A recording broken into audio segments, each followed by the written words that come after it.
When you lose forever. And when you win, it's only for a second or two. That's life. If that type of helpless resignation resonates with you on any level, then I think you need to read the book that we're talking about today, Hard Rain Falling by Don Carpenter. I just finished it a couple days ago, so it's all still kind of fresh in my mind and been stewing. And this is one of those books that I have not really been able to shake since I read it. I think it's incredibly impactful, and if anything is more relevant today than it was when it was originally published in the 1960s. So with that said, welcome to Echoed Words Reviews. I hope you're having a wonderful day, or if you are listening to this in bed trying to fall asleep, I hope that this sends you away to dreamland. So without further ado, let's dive in and talk about Don Carpenter's Hard Rain Falling. And just to get it out of the way, this discussion will contain spoilers. It's kind of unavoidable when talking about this book. With that said, there are certain plot points that I'm going to avoid discussing, just to keep them a secret for you if you do decide to read this book, and we'll limit the things that we talk about to what is already, I guess you could say, spoiled in the introduction. Alright, let's get into it. No booze today, yet. I'm about to go flying, and I don't really much feel like dying in a plane crash today, so... Hard Rain Falling is the first novel from American author Don Carpenter. Originally published in 1966, it, like many of the books we talk about here, failed to receive the amount of critical and commercial success that it, I believe, deserves. But I could think of few other books I've read that capture the milieu of youth culture in America in the 1960s. In more recent times, the book has achieved more widespread success due to it being republished by NYRB. Unfortunately, Don Carpenter wasn't around to see the modern reception of his book, as he committed suicide in 1995 after struggling for many years with a variety of health problems, like tuberculosis, diabetes, and some other stuff. Hard Rain Falling is an incredibly hard book to talk about. I've seen it described as hard-boiled. I've seen it described as a crime novel. I've seen it described as a prison story. And yeah, it is all of those things, but also more. It is an incredibly emotional book, written in a very, very matter-of-fact and plain style, and one whose scale greatly exceeds that of the west coast of the United States of America, and instead explores the inner workings of a generation's soul. The book starts in 1947 in Portland, Oregon, and follows a group of sort of vagabond, wrong side of the tracks kids, teenagers, who spend their days hustling in the pool halls of Portland, specifically in the Rialto, which still exists in downtown Portland. Of this group, there are two key players whom we follow for the next 20 or so years. Billy Lansing, a young black pool prodigy from Seattle who comes to Portland to try and hustle people out of money, and Jack Levitt, a big brawler, the muscle, the brawn, a kid who doesn't really have any talents other than just being a mean son of a bitch. A sort of friendship blossoms between the two, or at least what passes for friendship amongst people who have no experience in managing, modulating, or dealing with their emotions. We then flash forward 7 years to see Jack, now in San Francisco, reconnecting, by complete happenstance, with a member of his old gang. They go on a series of misadventures involving fights and girls, and that ends with Jack getting arrested on some trumped-up charges and getting sent away to prison, specifically San Quentin. Jack's cellmate is none other than Billy Lansing, the black pool prodigy from Part 1. And, spoiler alert here, the two become lovers. And what starts as a sort of pragmatic relationship of two cooped-up men using each other's bodies for a sort of primal and necessary sexual release becomes, unexpectedly, one of the most moving, impactful, and devastating love stories I've ever read. The third part of the book follows Jack as he attempts to reintegrate into society after his release, and is a roller coaster ride of ups and downs as we follow this man embark on a journey of self-discovery. A man whose development is hopelessly arrested due to his upbringing, due to his adolescence, and due to his recent past of being incarcerated. Within that story, though, you get this kind of beat vibe, this almost like Kerouac on the road thing going on. But instead of celebrating it, the book really shows the depths of depression and isolation that type of lifestyle engenders, but also doing a fantastic job of explaining what led these characters to being this way, and how the systems that are in place in society have set them up for failure, or at least have imposed such rigidity that it fills some people with this overwhelming desire to lash out, even if it leads to their ultimate destruction. It really is like a cultural autopsy of disaffected young men in the 1960s who feel like they are trapped in a system from which there is no escape, who feel this absolute nihilistic fatalism in that they can't control a single aspect of their lives because there is absolutely no way that they can get ahead, win, and break free. But unlike a lot of other books and films and, TV, in which the characters going through this are like creative visionaries who see the way that things should be despite the fact that the rest of society doesn't. This book focuses on ultimately people in the bottom rung of society who don't have that vision. They don't have that ambition. They don't have like that artistic capacity. They don't really have anything that they're offering to the world tangibly. They're a wayward group of people who feel unseen and unheard, completely irrelevant, who feel failed by the world around them, and who ultimately feel like the course of their lives is completely outside of their control. It was actually kind of shocking for me that this book was written in 1966 because it is so prescient, but also displays just such a nuanced look into the psychology of young men and how, when left to their own devices, with nothing more than just, this sort of societal expectation for what masculinity is and how men should be, they run amok. And what I mean by that is that in the beginning, the book sets up this group of criminal roustabouts, these hustlers who have no real consideration for other people other than what they can steal from them, and live in this hedonistic, moment to moment, just looking for the next thing. Almost primal, animalistic, but shows that a lot of this behavior is the lashing out of people who are very sensitive and have no way of dealing with that sensitivity. They're not about to talk about it amongst themselves. They don't have a father figure to talk about. They don't have therapists. There's no system that they can rely on. And even though they do display an almost adult, modern, beyond their years self-awareness, they do nothing with that self-awareness, which I think is a very human quality. And this is set up right in the beginning. It was a gray Portland day, and this helped him to feel sorry for himself. He was down to his last few dollars and locked out of his hotel room. He had quit his job and did not know where he could get some more money. He was legally a fugitive from the orphanage, and in that sense, he was wanted. He did not feel wanted. He felt very unwanted. He had desires, and nobody was going to drop out of the sky to satisfy them. He tried to milk a little self-pity out of this thought, but it did not work. He had to recognize that he preferred his singularity, his freedom. All right, he knew what he wanted.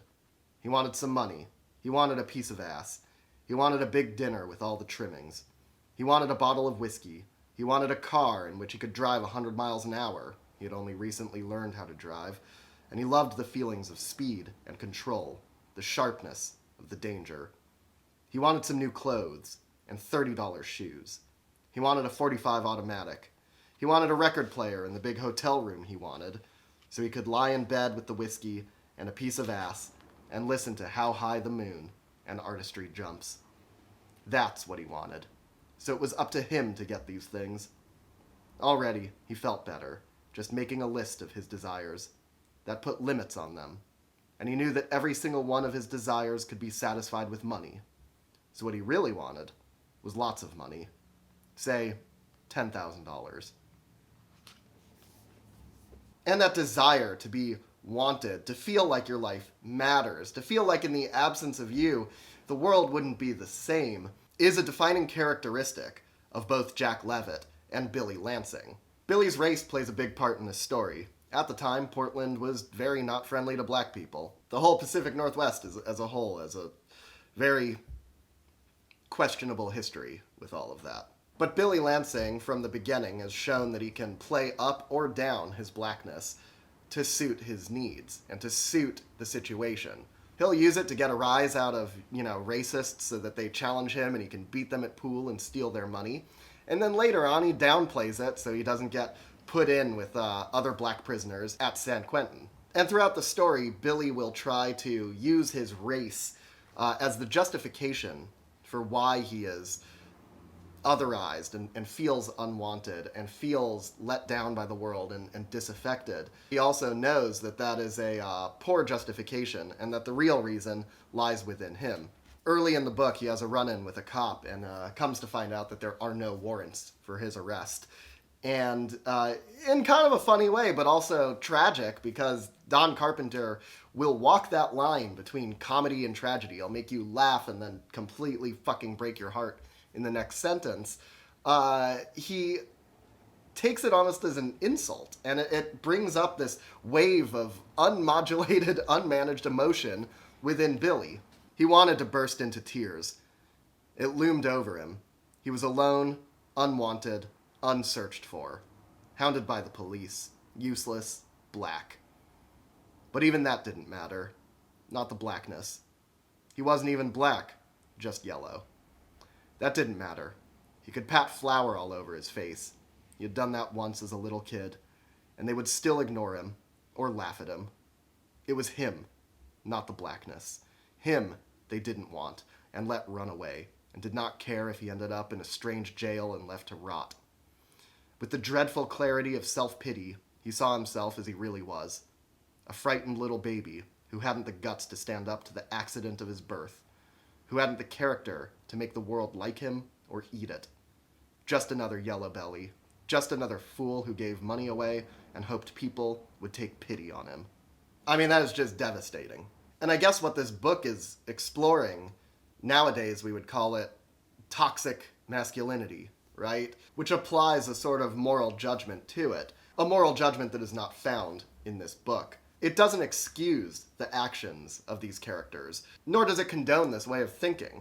It merely presents it as an undeniable facet of life at the time, but it's one that is, if anything, gotten worse, gotten more mainstream, gotten to be more problematic, where it's now not relegated to just counterculture elements, but is what I would say very common amongst a lot of, young adolescent men. And Carpenter shows throughout the story that, with the systems that are in place and without guidance and without an outlet, people will just lash out, self-destructively lash out, and hate themselves for it.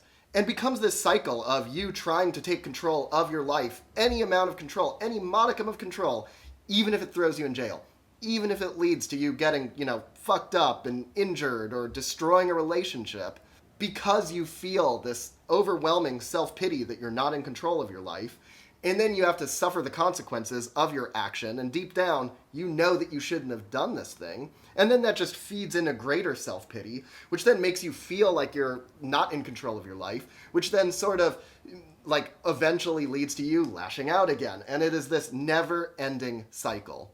And this all plays into, I guess, what you could say is the grander, or the biggest sort of, social critique in this book, and that is of systems. And what Carpenter does really deftly is that he establishes this view that everything in life, right, everything, is part of a system. Government, great example. Orphanage, school, the military, prison, the justice system, but even on a more micro level, within a crew in jail, within a group of friends, within yourself, everything is systematized. There's a hierarchy in everything. Everything is just almost like this gestalt in which it is constructed out of multiple, replaceable cogs, and it just goes on inertia. And there's nothing that you can do to change that. It would be very easy for this book to take the, cool hand Luke approach, in which the prison warden is the personification of the justice system or of the legal system.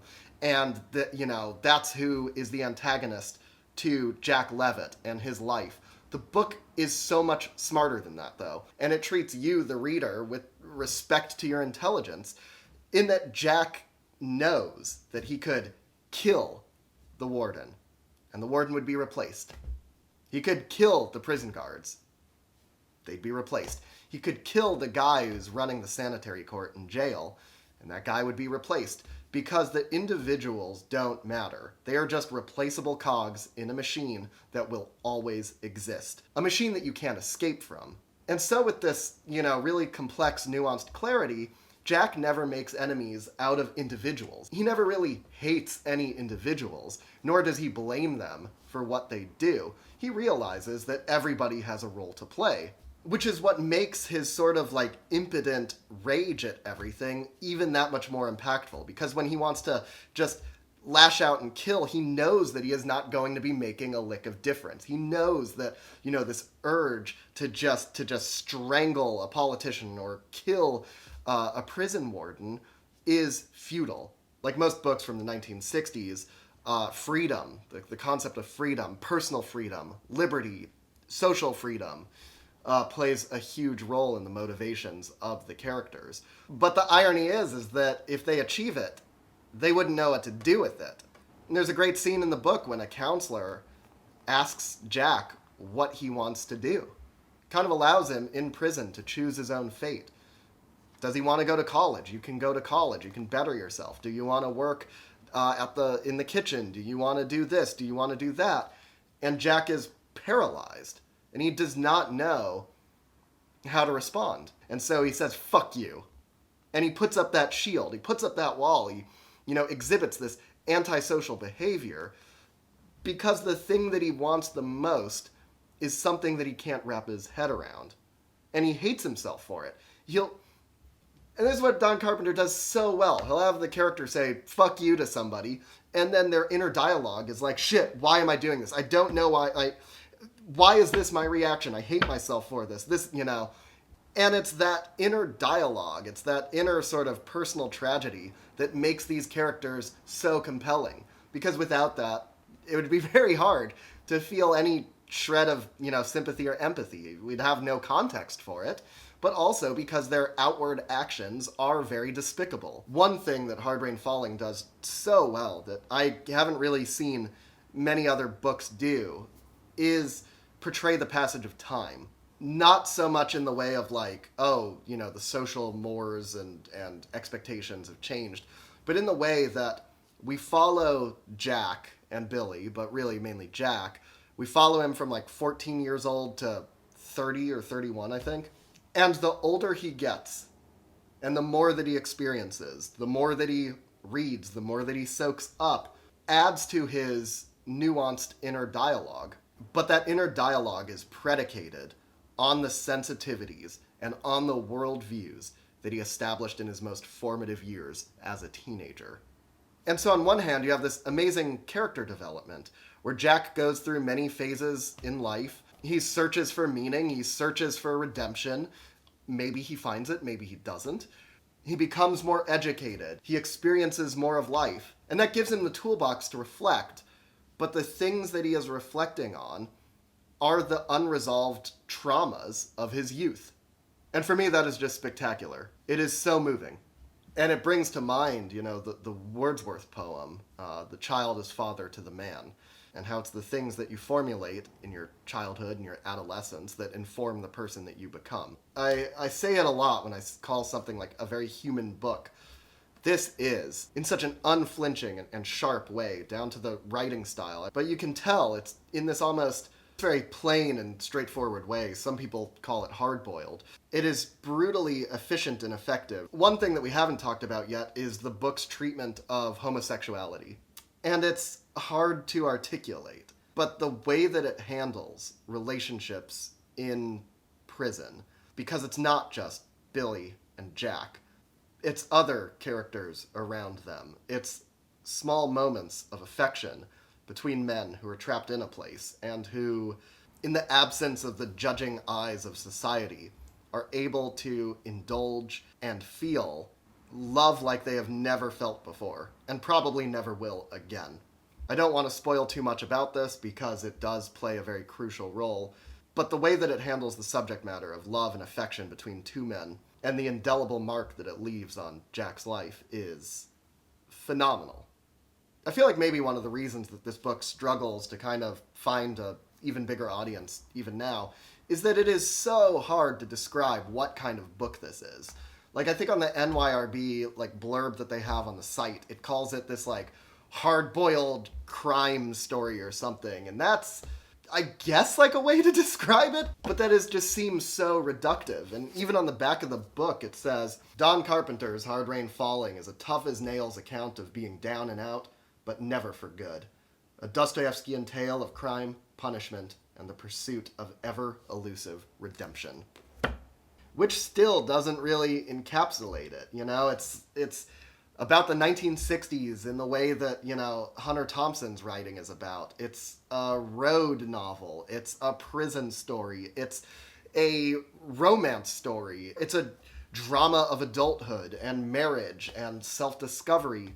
And I guess you could say it is just one large coming-of-age tale. But that also just fails to articulate really what this book is. It is just so unique. It may be the hardest book I've ever read to try and categorize what it is. It is one of the greatest, you know, fatalist, existentialist books of all time. I think that it is up there with The Stranger, if not even more effective, because it's less of an allegory and it's more about the inner machinations of real people. And I think there are many people who would read this and feel heard, feel seen, feel like that they're not alone. Later, after it was all over, and time had washed the bitterness from his blood, he would marvel at how long he had managed to stay innocent, dramatizing his adversity the way a kid does, as if to prove that it exists. By then, the past would lie half buried in his imagination, and the future would stand before him as implacable, faceless, and beyond his power to control as it always had, but with the calming difference that now he knew it and accepted it. By then he would realize that the freedom he had always yearned for and never understood was beyond his or any man's reach, and that all men must yearn for it equally. A freedom from the society of mankind without its absence, a freedom from connection, from fear, from trouble, and above all from the loneliness of being alive. By then he would understand that fulfillment was only temporary, and desire the enemy of death. It gives me chills. It is that good. So now that we've stumbled our way through talking about Hard Rain Falling, it's time for us to put it into the Stickometer and figure out how sticky this book is.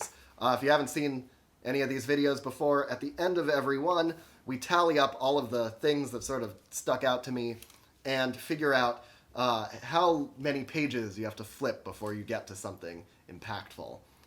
Again, this is just a purely bullshit subjective metric that has no bearing on the actual, you know, objective quality or lack thereof of a book. But in Hard Rain Falling, we have a 308-page book, and there were 34 stickies, which gives us a stickiness rating of 9.05, so rounded up to 9.1. So check it out. Well, everybody, thank you so much for stopping by for this review discussion of Hard Rain Falling by Don Carpenter. If you liked this video or liked the book, drop a like, drop a comment, let me know what your thoughts of Hard Rain Falling are. And if you didn't like the book, also let me know what didn't work for you. And if you didn't like this video, feel free to drop a dislike and a comment and let me know what I can do better in the future. This may be the last review for a couple of weeks because I'm taking off for Spain for a little bit, and I'm going to try to get some reviews there. There's some, I got my book pile over there of everything I'm hoping to read while I'm there. A lot of, you know, books set in Spain, but not sure if I'm going to have time to do full-on reviews. But when I get back, we'll have a lot of Hemingway and something I'm really excited about, actually, which I'd never heard of before, is this book called The City of Marvels by Eduardo Mendoza, which sounds so in my wheelhouse, just the type of story it is. I gather just from the back that it's about this sort of like eccentric con man who infiltrates high society in Barcelona in like the late 1800s. So I'm very excited to read this. If any of you have read this, let me know what you think. Well, all right, guys, that's it, and I'll see you on the next one. Bye.